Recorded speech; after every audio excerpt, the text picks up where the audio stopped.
What is up, you guys? It is your boy Phoenix Brenton here, and today's video we are finally, I should say, I finally, and to some extent, I get to see you guys. We're finally getting the video that I feel like I was just kind of destined to make, apparently, and that, my friends, is the. Sorry, there's something. This.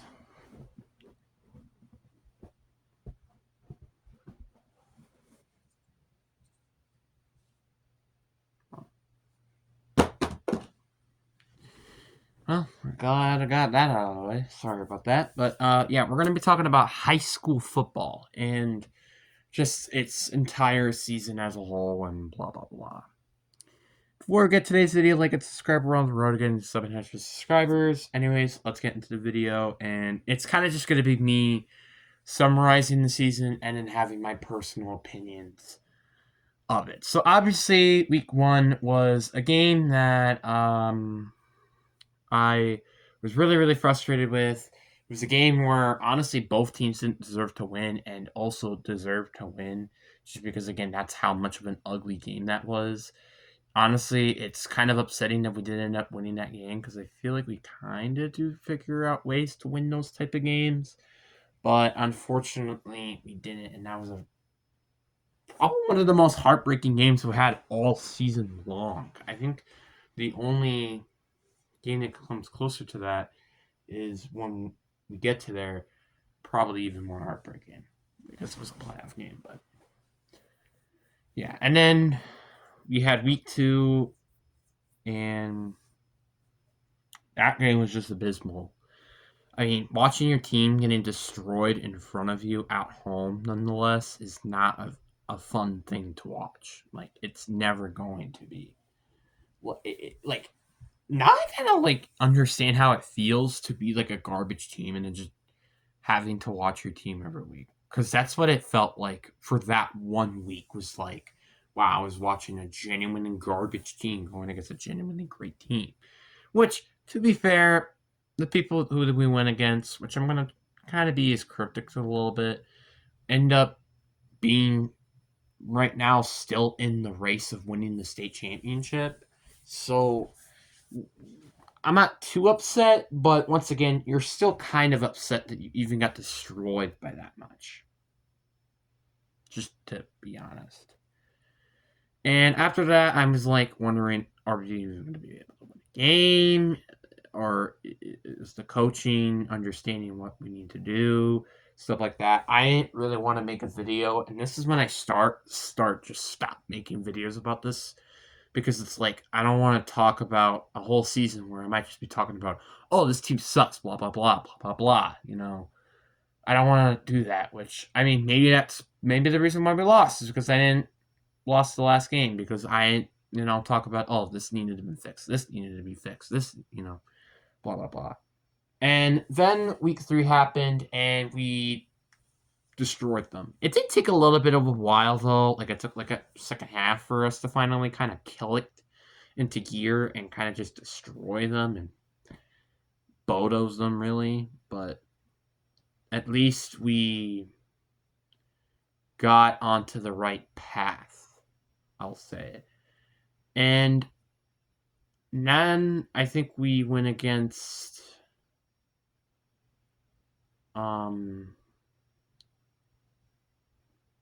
a team in our conference, which was over a 2 hour drive, or about a 2 hour drive. I don't exactly remember. I think it was. Let me see if I can double check on my Chromebook, but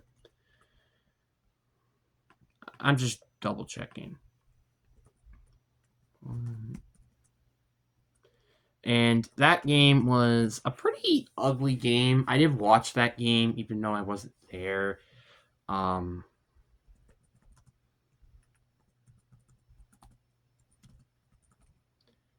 Sorry, I'm just focus typing right now.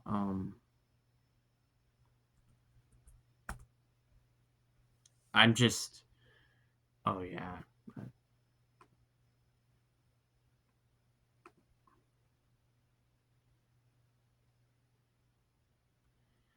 Hold on. Whatever. I'll worry about that later. But the point is that we went there. We did take care of them and won, but it was still kind of upsetting, especially when the team before them just completely kind of dominated them, especially defensively. They dominated them, but that was whatever. And then we went to another. I think we went to a D4 school then, where that was kind of when I was realizing, oh wow, the team finally took advantage of our pass defense because they put up 28 points. I think we put up, I mean, like, I know it was somewhere in the 50s. I don't remember exactly how much. Maybe it was like 52 or something. I don't remember, but it was somewhere in the 50s. And it's like, wow, it's nice that our offense was clicking. It just sucked that our defense just didn't decide to just, do things during part of the game and, allowing big deep shots downfield. And that was kind of where it was like, okay, we need to focus on our pass defense and kind of not allowing deep plays downfield if we really wanted to beat the next team, which ended up being one of the big conference teams end up. And we played them at home. Obviously, we had a nice little winning skid going on. And then, unfortunately, we kind of lost. The score doesn't really tell the full picture. It was a very close game, and just because of a late touchdown, it ended up being like a 2-score lead. But it was actually a arbitrarily close game, and I'm like, okay, that's fine. Like, obviously, I understand. Like, there's always going to be occasions where it's like, dude, why are you happy that you're losing? Like, there are moments where it's like, okay, I'm happy with a loss, and then there's just moments like I'm not happy at all. Like, take as an example Seattle and the LA game, which was, by the time I'm recording this, just a couple of days ago. Yeah, we lost, but I'm fine. At least it was a close game. And, if it weren't for obviously the 4 interceptions, and I think if we just committed less turnovers and maybe had a better start on defense, I think we probably could have won that game. And I'm happy that I can say we could have won that game. I'm happy to say that. And same thing with like the Packers and the Eagles. Yeah, that game is frustrating, especially offensively. But on the plus side, at least their defense hold the Eagles offense very well, and that kind of puts their defense still at a Super Bowl caliber, which is kind of the same thing in Seattle. Which I kind of now just wish that both of those teams can find a consistency at good on offense. But anyways, so yeah, we lost to them, and then at that point, it was kind of just okay. We had to basically win out for us to keep our playoff hopes alive, and that's exactly what we did. We took on a Division II school, beat them 21-7, and then we did dominated the other two teams, and one of them during our homecoming/senior night, and we put up outside of Beaver Dam, I think combined at least over 100 points, which is kind of insane. And only allowed, I think, about like 50 points. So I think we had 2 times the amount of points we put up during those 2 weeks than them two had combined over the past 2 weeks. So, hey, I think that's amazing, personally. And then we had our first round of the playoffs where we just completely dominated a school that didn't have the best experience and stuff like this. So I kind of just felt bad for them. Also, there was a very unfortunate incident that did end up happening during that time, which was kind of upsetting. But nonetheless, we won. We went on and we figured out that Whitefish Bay was who we were going to be going against. And that means we were having a home field advantage, which that was when the season ended off of very heartbreaking fashion with basically one of the final plays. They ended up scoring a touchdown. And I believe the score was like 15-17 at the end. So it literally came down to the nitty gritty of who ended up winning that game. So, yeah, I was pretty sad. But how would I say the season went exactly? I'm not exactly sure. To be honest with you, it did suck with the injuries that we had. It kind of made things a little bit more difficult through the season. Like, I think we were missing. Obviously, I know we were missing our starting quarterback for the entire year, um, due to I think like a broken collarbone or something, and he did end up playing receiver during the playoffs, but that was about it. And we had a cycle between a junior quarterback who's not ever played on the varsity level, and sitting with a sophomore quarterback who also never had an experience during varsity to play quarterback, but was the coach's son, so you kind of have to put that into consideration. I'm not saying it was biased. And it was very inconsistent QB play. You could have one game where it's like, oh wow, he's looking like he's a really good quarterback and could be really good in college. To he looks like a Tin Boyle in college, but in high school. If you don't know what that means, just look up Tim Boyle's stats. You probably know what I'm talking about. And what I mean by that is he's throwing more interceptions than touchdowns. That is literally the occasion. And that was kind of frustrating having a very inconsistent offense. Our offense could literally put up 27 points or more, or could have 21 points or less. There was no in between. Like, there was one game where we had 21 points and won, which was the lowest amount of points we put up with a win, by the way. And I guess he had the Portage game as well, which was 23-19 or something like that. So, but every time we lost, you wanna know something crazy? We had under 20 points every time. Every time we've lost, we had under 20 points. That's kind of saying something. Just gonna be honest. That's saying that our defense wasn't part of the problem, it was our offense. Which, to be fair, with the week 2 game, both sides of the ball stinked. It was not just the defense, it's not just the offense. But nonetheless, it was still kind of upset with the offense. Even though, to be fair, once again, if you're having a sophomore quarterback start for most of the year, you know it's not going to end well. And you're probably not going to go to a state championship if you have a sophomore quarterback. Unless he's like NFL caliber, it's pretty unlikely to happen. And it's kind of sad. And it was also pretty frustrating as well that we did not fix our pass defense, because the amount of times that, like, even during the end of our season, like with Whitefish Bay, like I said, the 2 touchdowns they scored, one was during the fourth quarter, and we had the lead almost the entirety of the game, and they were all outside touchdowns. Which, guess what? We've got scored on the outside multiple times this year. Or just big plays outside multiple times this year. It's honestly kind of ridiculous how many times you can probably count. Like, I'm thinking we probably allowed maybe like 5 to 10 allowed. I think somewhere around that number. I don't know exactly where, but it's at least between 5 to 15 times that happened during this year. It's between that number, and it was kind of frustrating because, you know what's funny? I knew this was going to happen eventually after watching week 1 and week 2 and seeing that happen, but they overthrew it or they underthrew it or whatever. I knew this was going to happen, and funny enough, it still just came back and it kicked us in the butt. Genuine.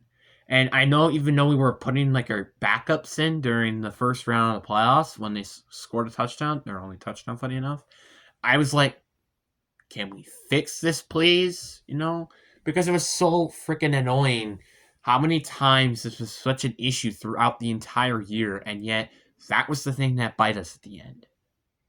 It genuinely did. And, well, you could also say the offense did. That also certainly had its part. And one other thing I also kind of wanted to say is that I feel like like this team needed to play better within the second and through fourth quarter. I think that was also part of the problem. Because I feel like we can do a decent job in the first quarter, but then we kind of don't play any of the quarters afterwards, which was also kind of concerning. Because you want to see this team do well at least most of the quarters, if not all the quarters. And the most important quarter to do the best in is the fourth quarter. And I remember looking at stats, and it said the least amount of points we put up were in the fourth quarter. Which, yes, to be granted, some of those games were blowouts, which is why we didn't put up much points in the fourth quarter. But I think about it, I don't think there's been really a game where we've actually put up points in the fourth quarter. I think that were at least close games. Like, maybe round 2 of the playoffs, I think. Then you had the Beaver Dam game where that was 2 touchdowns, and then the first game, which I think there was 1 touchdown, but then the missed extra point. Kind of see what I mean? That's only like 3 times I can genuinely think that we actually scored points in the fourth quarter. It's not great. I think we had like 85 points or something like that, while our opponents had like 121 in the fourth quarter. Like, I don't know, it was something around that range. And it was just like, it's kind of sad when you think about it, because that was genuinely where probably things honestly struggled for us. And I think the weirdest part about it too is that I feel like we could do good in the first quarter and then also do a really good job during like the final drive. But like, you can never play good during the middle of the game. It's kind of like almost me at chess to some extent. I'm somewhat good in the beginning, kind of lackluster in the middle, but then good at the end. That's kind of what this team was, except it's more like you're great during the beginning, lackluster at the middle, and then kind of bad at the end. Obviously, there were some exceptions to this, but still, it was kind of frustrating. And I'm just hoping that next year, for the players and coaches, learn from this experience and think, okay, maybe we could address needs a little bit more quicker. Which is why I think like the first game and also scrimmages are extremely important, because if your first game, let's say, did not go well, look what happened, see what you can improve upon, and take that to the next game. For example, scrimmage. If something doesn't go well, fix on that and get that for the first game ready to go. You kind of get what I mean? It's pretty important. And honestly, and I don't know where in the world this is, but to me, I'm in a world where the scrimmage happens almost a week after. It's a little bit over of our first game. I kind of wish the scrimmage was kind of almost 2 scrimmages, because scrimmages are pretty important to you deciding what you want to do with your team and stuff. I kind of wish scrimmages were 2 to some extent because of that. But that's my just opinion. But overall, I think this is a good season. Like, the fact that we went 0-2 and ended up only losing 2 games the rest of the regular season and won a playoff game, I honestly kind of question if we were even going to make it there after week 2. And I think it's very also hard to go 0-2 and still make it into the playoffs. Yes, the Chiefs went 0-2, okay? I understand the Chiefs went 0-2, and maybe by the time in the future, maybe the Chiefs end up making it to the playoffs despite they were 0-2. Okay, I get it. But it's still not easy. It's not an easy thing to do. And that's why I was very happy nonetheless that we even made it to the playoffs. I do feel bad for the seniors, but I will say this thing, which obviously I understand. I'm not a senior, so I don't have any experience to this, but I will say this. At least you ended your career with a close game. Because unlike last year, where we had just got destroyed by the eventual Division III state champions, we can at least say, oh, well, at least we did good during our final game. I mean, yeah, there was mistakes that we could have obviously avoided to making that game a win instead of a loss and stuff like that, but obviously start thinking of the positives and not start thinking of the negatives, as a wise man once told me. So, anyways, guys, I really hope you guys enjoyed this video.